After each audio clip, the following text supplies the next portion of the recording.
Demek Cambridge 15 test 3 analiz and listening analizini davom ettiramiz. Xo'p, part 3 kelib qolgandik. Davom ettiramiz. Part 3 questions 21 to 26. Filling gaps, one word only berishdi. What Hazel should analyze about items in newspaper. What something item is on. What nima bo'lishi mumkin? Nimani ustida bo'lishi mumkin? Newspaperda. Page ustida bo'lishi mumkin. Partda bo'lishi mumkin. Shunaqa bo'lishi mumkin-da qisqasi. What part or what page. The of the item including the headline. Headline bilan qo'shgani nimasidir itemni. O'sha veshni narsani nimasidir. Shaklidir, shapedir. Any something accompanying them. Ya'ni birga keladigan nimadir bo'lishi kerak bunda. The of the item and of item what made it prominent. Xo'p, bu nimaga prominent bo'lib ketdi? Nimasidir, yana. Writer's main nima? Writerni main asosiy nimasidir? Fikri bo'lishi mumkin, opinion bo'lishi mumkin. The writer make about the reader. Demak, reader haqida writer qiladigan nimadir ish. Writer nima qilishi mumkin? Feedback bo'lishi mumkin. Feedback writer make. Comment make. Shu. Keling shuni boshlab birgalikda qilishga harakat qilamiz hozir.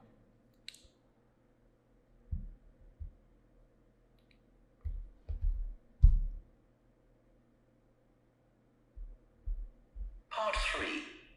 You will hear two food science students called Adam and Rosie starting to plan their presentation on diet and obesity. Bumas.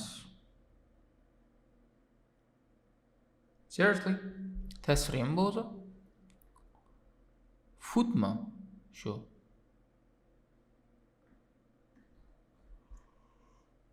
Interesting. 16 ni bosib yuboribman-da. 15 bo'lsa unaqa bo'lmaydi. Part 3. You will hear two students called Hazel and Tom talking about Hazel's media studies assignments. I don't care. Tom, can I ask you for some advice, please? Yes, of course. If you think I can help. What's it about? It's my first media studies assignment, and I'm not sure how to go about it. You must have done it last year. Is that the one comparing the coverage of a particular story in a range of newspapers? That's right. Oh, yes. I really enjoyed writing it. So, what sort of things do I need to compare? Well, there are several things. For example, there's the question of which page of the newspaper the item appears on. You mean... Which page the item appears on? Page bo'lar ekan javob. Qaysi qog'ozda, qaysi betda berilgan. O'qiymiz.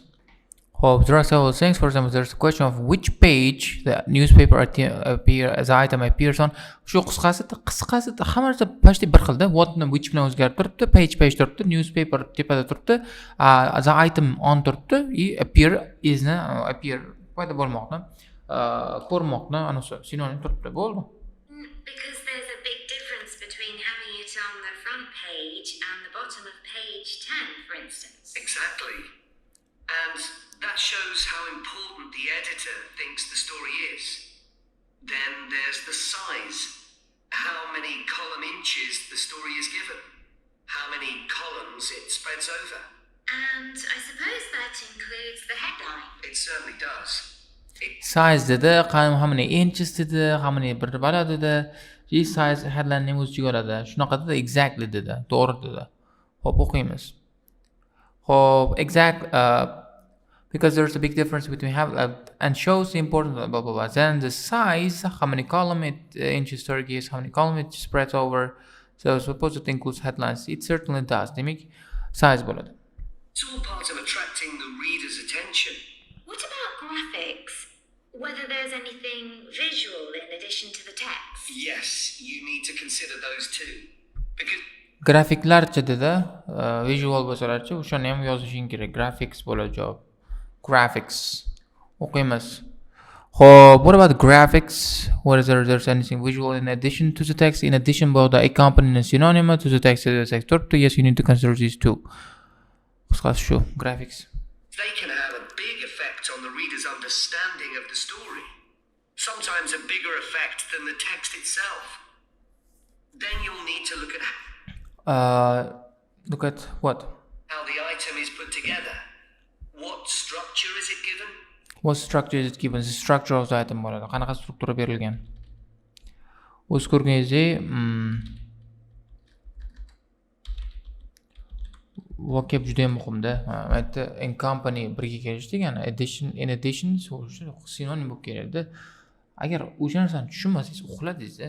Bilmayman, buni nima qilish kerak, lekin juda ham muhimligi aniq shuni. Bear in mind that not many people read beyond the first paragraph. So what has the journalist put at the beginning? And if, say, there are conflicting opinions about something, does one appear near the end where people probably won't read it? And newspapers sometimes give wrong or misleading information, don't they? Either deliberately or by accident. Should I be looking at that too? Yes, if you can. Compare what's in different versions. And as far as possible, try and work out what's true and what isn't. And that relates to a very important point. What's the writer's purpose? Or at least the most important one. Or at least the most important one. What's the most important one? The main o'rniga purpose. Purpose. Writer maqsadi nima buni yozishdan degan gap bor ekan. Xo'p, mana look at how item is put together. What structure is it given? Qisqacha aytib purpose ham bor. Mana.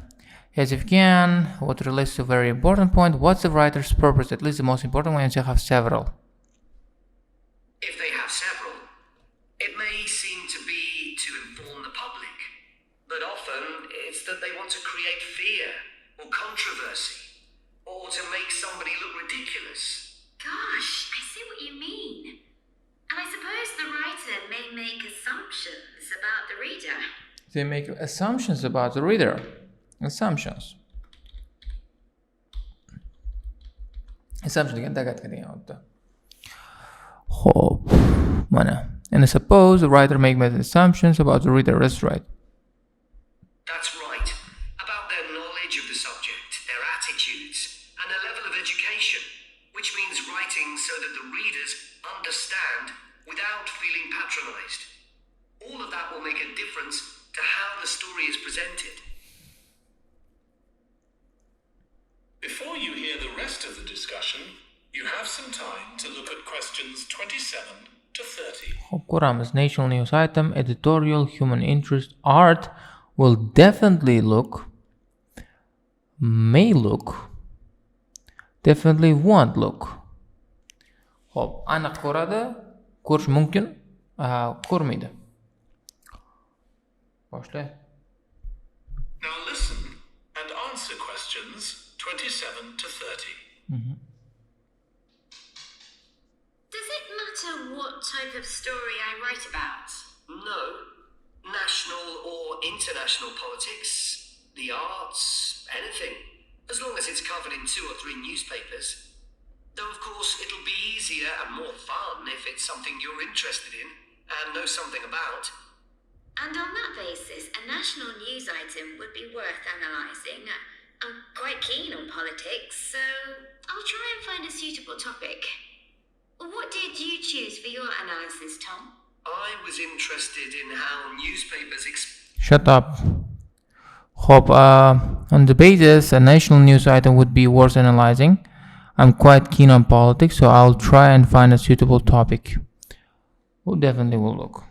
express their opinions explicitly. So I wanted to compare editorials in different papers. But when I started looking, I couldn't find 2 on the same topic that I felt like analysing. In that case, I won't even bother to look. So in the end, I won't even bother to look. Vashshi qarab o'tirmayman dedi. Javob C bo'ladi. Mana I'm interested in how newspapers are being successful, so I want to compare editorials in different ways. When I started looking, I couldn't find on the same topic I felt like anything. So in this case, I wouldn't even bother to look. Umuman qarab o'tirmayman dedi. Shuning uchun ham definitely won't put a job. I chose a human interest story, a terribly emotional story about a young girl who was very ill, and lots of other people, mostly strangers, raised money so she could go abroad for treatment. Actually, I was surprised.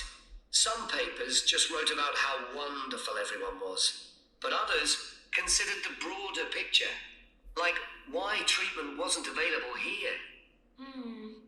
I usually find stories like that raise quite strong feelings in me. I'll avoid that. Perhaps I'll choose an arts topic. Avoid that dedi. Qochaman, избегать qilaman dedi. Kerak emas menga bunaqa bosh og'riq dedi. I usually find stories that raise quite strong feelings in me. I'll avoid that. Bo'ldi, kerak emas menga. Perhaps I'll choose an arts topic. Perhaps I'll choose demak javobim berib qo'yibdi-da. B ham bo'ladi javob. Perhaps вероятно я выбираю art topics dedi. Qisqasi perhaps bo'lgani uchun ham like different reviews of a film or something about funding for the arts. I'll think about that. I'll think about that degan may degani qisqasi. Shu bilan o'z ko'rganingizdek, ABC berilgan bo'lsa, har bittasi kamida bir marta ishlatilishi kerak. ACC ni ko'rdingizmi? O'zi o'tizida eshitib o'tirishingiz ham kerak emas. B bo'lishi aniq shu. Shu bilan bu qism ham o'z nihoyasiga yetadi. Iltimos, I'm just repeating again and again and again and again. Vocabulary bolalar, vocabulary, so'z yodliklar. So'z yodlamasanglar bo'lmaydi. O'lib ketganimcha qayta-qayta takrorlayveraman. So'z yodliklar, so'z yodlamasanglar bo'lmaydi. So'z yodliklar. Part 4 ga o'tamiz.